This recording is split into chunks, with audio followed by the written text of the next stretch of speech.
Buenas, bienvenidos a mi segunda clase en YouTube, donde vamos a hablar un poquito en relación a las sesiones SBD, si están sobrevaloradas, infravaloradas, bien valoradas, cómo podemos jugar con ellas, qué ventajas pueden tener, qué desventajas, etcétera, ¿vale?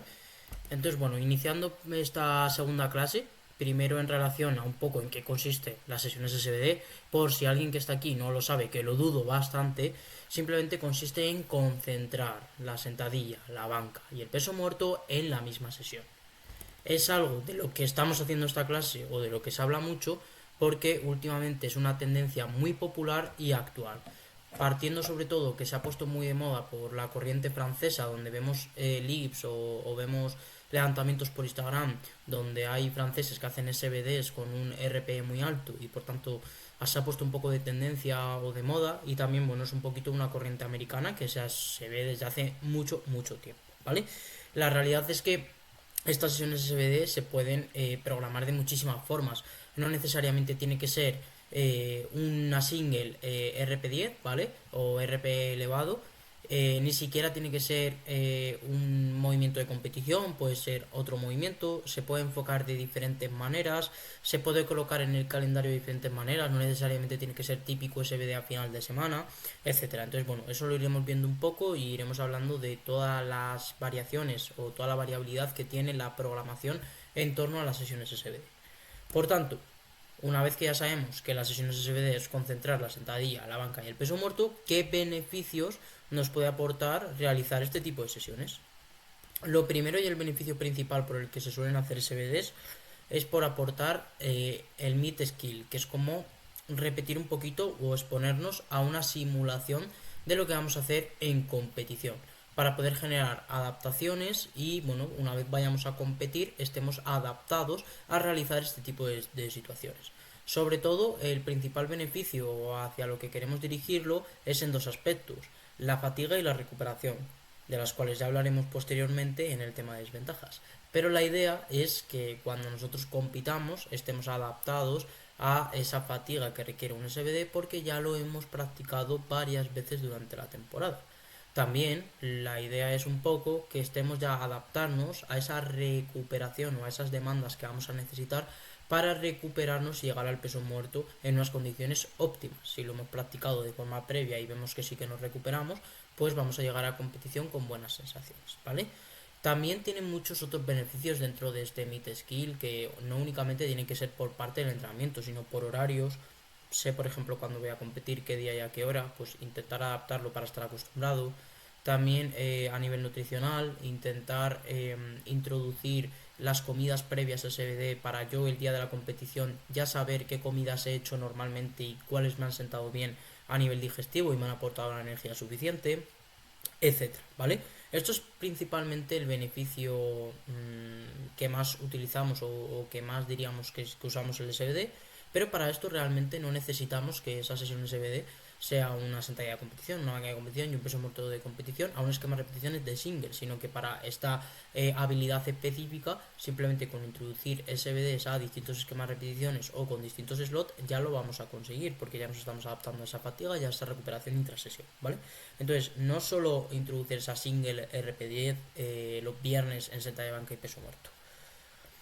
También uno de los beneficios principales es la atletas que tienen una frecuencia muy elevada, la posibilidad de poder conseguir introducir en una misma sesión muchos ejercicios, pues nos va a permitir introducir frecuencias altas.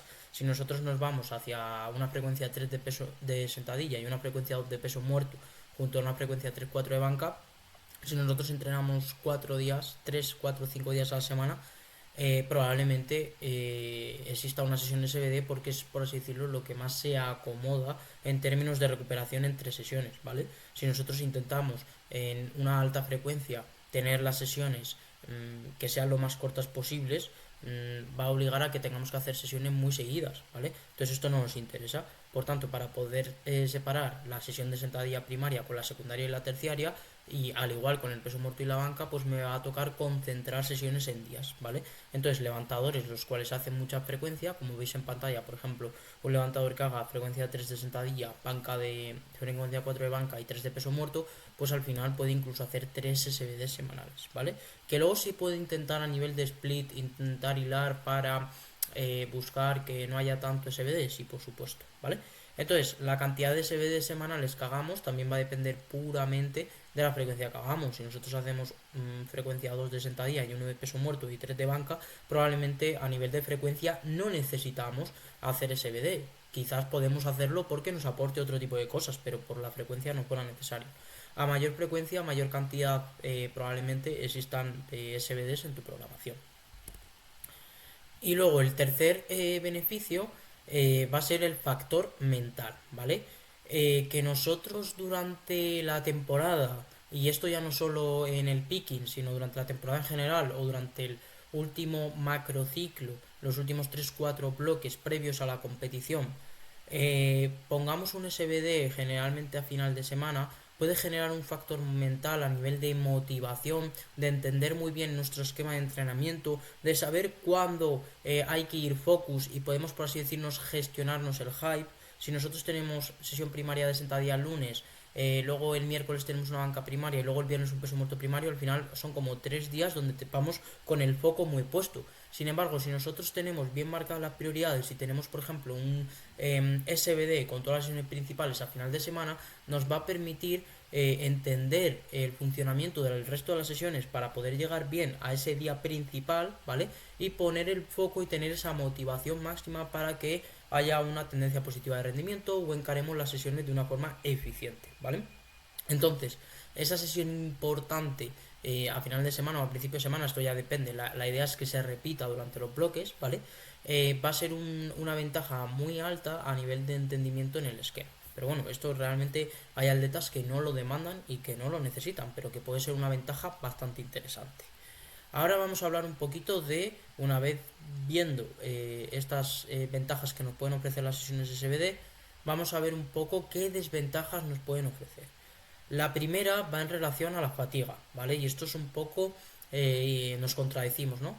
Queremos buscar una sesión que se parezca a nuestra sesión de competición, ¿vale? A un día de competición, pero nosotros cuando competimos vamos a hacer 9 singles, ¿vale? Probablemente los openers sean un RP5, el segundo intento sea un RP 6-7 y el tercer intento sea un RPE 8,5-10, ¿vale?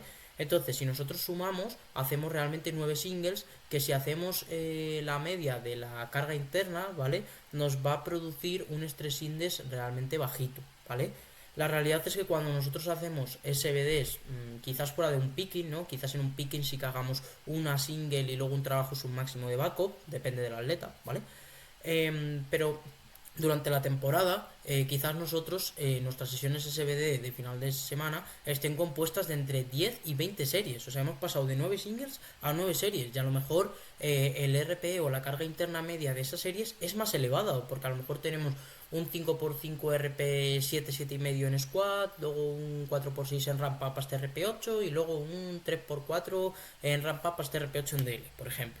Entonces, la carga interna media va a ser mucho más elevada. Entonces, esa fatiga que queríamos, por así decirlo, adaptarnos para luego llegar al día de competición, realmente es muchísimo más elevada. Entonces, quizás pueda permitir que no nos recuperemos bien de las sesiones, e incluso pueda aumentar el riesgo de lesión, ¿no? Al hacer dos movimientos, por ejemplo, una low bar y un convencional, imaginaos que tenéis en vuestro CBD que involucren o que impliquen tanto, por ejemplo, la cadena posterior, o si eres un atleta que articularmente le cuesta recuperarse, pues le va a costar muchísimo, ¿vale? Entonces va a depender mucho de cómo podemos encarar, ¿vale? Esto de la fatiga también se puede, bueno, va a depender puramente del sujeto, ¿vale? Y se puede jugar un poquito también en cómo hacemos el SBD. Si el SBD pasa a ser, por ejemplo, una sesión secundaria de sentadilla, una sesión secundaria de banca y una sesión primaria de peso muerto, pues ahí, por así decirlo, hemos conseguido disminuir la fatiga y un atleta que estructuralmente le cueste más, pues si hace una high bar tranquilito y luego una banca tranquilito, pues va a llegar al peso muerto bien y no va a generar mucha fatiga, va a reducir el riesgo de molestia o lesión, etcétera. Luego, la segunda desventaja es la falta de recuperación, volviendo un poquito a lo mismo. Si nosotros hacemos una sentadilla donde hay un estrés muy elevado, una banca donde hay un estrés muy elevado y llegamos al peso muerto, pues quizás llegamos reventados. Sin embargo, en competición, nosotros hemos hecho una single RP9 en sentadilla y una single RP9 en banca, pues como no ha habido más trabajo, sí que llegamos bien, ¿vale? Entonces hay que saber matizar un poquito, ¿vale? Esto se soluciona, pues como se ha hablado un poquito antes, ¿no? Poniendo esa sesión secundaria, luego una sesión terciaria de banca y luego llegando al peso muerto primario, en caso de que se necesite. Quizás hay atletas que toleran perfectamente hacer una sesión primaria pesada y con un alto trabajo y se recuperen perfectamente y llegan al peso muerto perfectamente, ¿vale? Y luego la tercera desventaja es un poquito que necesitamos tiempo y dedicación, ¿vale? Al final, aunque sea un SBD secundario muy tranquilito, menos de una hora y media, 90 minutos, no nos va a quitar, ¿vale? Y se nos puede ir hasta las 3 horas, ¿vale? Entonces, tener entre 90 y 180 minutos, entre una hora y media y 3 horas, para poder entrenar todas las semanas, y si hacemos más de un SBD una, dos o tres veces a la semana, pues al final es un privilegio que no todo el mundo tiene, ¿vale? Entonces esto es una desventaja muy clara, todo el tiempo que nos va a limitar y que nos va a quitar. Por tanto, ¿cómo integramos los SBDs en la programación? Primero, lógicamente, un esquema suave, ¿vale? Al igual que cuando empiezas a hacer powerlifting y no empiezas a hacer una frecuencia de 3 de peso muerto, pues habrá que ir induciéndolo de forma suave, ya que va a ser algo que está totalmente relacionado con la cantidad de frecuencia que hacemos de cada básico, ¿vale?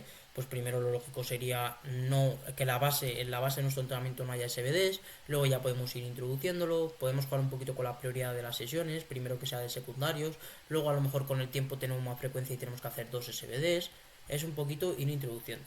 Mezclando el esquema de prioridades, como os he dicho, podemos jugar un poquito, pues un SBD secundario, un SBD primario o una mezcla de todas las sesiones, ¿vale? Esto va a depender mucho y al final la programación, por así decirlo, es un arte y va a depender mucho del momento de la temporada, de la recuperación del atleta, de cómo se encuentre, de la necesidad de días que tiene para recuperarse, etcétera. Y luego, lógicamente, pues nos tenemos que adoptar y valorar la necesidad del atleta. Quizás haya atletas que nunca necesitan un SBD, ¿vale? Yo tengo atletas que han competido muchas veces y nunca han hecho un SBD, ¿vale? Entonces va a depender un poquito de la necesidad específica o individual que tiene el atleta de enfrentarse a este tipo de sesiones para beneficiarse en algún aspecto, ¿vale? Sobre todo si se programa para beneficiarse de algún aspecto. Por tanto, ya para finalizar el vídeo, ¿vale? Mi opinión personal y conclusión final es que los SBD están bien valorados, no están ni sobrevalorados ni infravalorados. ¿Por qué? Porque nos pueden aportar muchos beneficios. También, si están mal programados, nos pueden incluso aumentar el riesgo de lesión o disminuir la recuperación del atleta y que no progrese, ¿vale? Entonces, siempre que esté bien programado en base a las necesidades individuales del atleta, el momento de la temporada y con un fin y objetivo y hemos obtenido unas respuestas positivas, va a ser algo que esté bien valorado. Tampoco es una herramienta súper infravalorada, hiper necesaria para todo el mundo, ni muchísimo menos, ¿vale? Habría que valorar muchas circunstancias y se adapta a tus circunstancias, pues perfecto, introdúcelo. Pero si ves que no se adapta, pues no porque todo el mundo lo haga tienes tú que hacerlo, ¿vale? Es decir, no introduzcas un SBD sin ningún sentido, no introduzcas un SBD si ves que no llegas recuperado al peso muerto, o dale forma para poder llegar recuperado al peso muerto. Si ves que estás haciendo una frecuencia baja, a veces carece de sentido, ¿vale? Entonces jugar un poquito con eso y listo. Y nada chicos, hasta aquí un poquito la clase del día de hoy, ¿vale? Espero que os haya gustado a todos. Agradecería muchísimo que me des like, que me comentes qué opinas tú de los SBD, que os suscribáis y, ojo, si me compartís por redes sociales, pues os querría muchísimo. Así que nada chicos, nos vemos la semana que viene con la siguiente clase.